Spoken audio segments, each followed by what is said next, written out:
നമസ്തേ പ്രിയമുള്ള പ്രേക്ഷകരെ, ഇവിടെ ശ്രീ വേദവ്യാസനാൽ വിരചിതമായ ഭഗവത്ഗീതയിലെ ജ്ഞാനകർമ്മ സന്യാസ യോഗമെന്ന 4-ാമത്തെ അധ്യായത്തിലെ 8-ാമത്തെ ശ്ലോകമാണ് നാം ചർച്ച ചെയ്യുന്നത്. പരിത്രാണായ സാധൂനാം വിനാശായ ചതുഷ്കൃതാം ധർമ്മസംസ്ഥാപനാർത്ഥായ സംഭവാമി യുഗേ യുഗേ. അടുത്തതായി ശ്ലോകത്തിൻ്റെ പദച്ഛേദം ശ്രദ്ധിക്കുക. പരിത്രാണായ സാധൂനാം വിനാശായ ച ദുഷ്കൃതാം ധർമ്മസംസ്ഥാപനാർത്ഥായ സംഭവാമി യുഗേ യുഗേ. അടുത്തതായി പ്രസ്തുത ശ്ലോകത്തിൻ്റെ അന്വയം ശ്രദ്ധിക്കുക.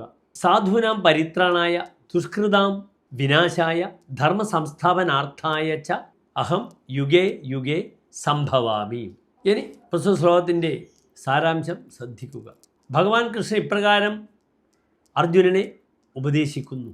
സാധുക്കളെ, സന്മാർഗത്തിൽ സഞ്ചരിക്കുന്നവരെ സംരക്ഷിക്കുവാനും ദുർമാർഗത്തിൽ ചരിക്കുന്നവരെ സംഹരിക്കുവാനും അതിലൂടെ ധർമ്മസംസ്ഥാപനാർത്ഥം ധർമ്മത്തെ സംരക്ഷിക്കുവാനായിക്കൊണ്ടും ഓരോ യുഗത്തിലും ഞാൻ ജന്മമെടുക്കുന്നു എന്ന് സാരം.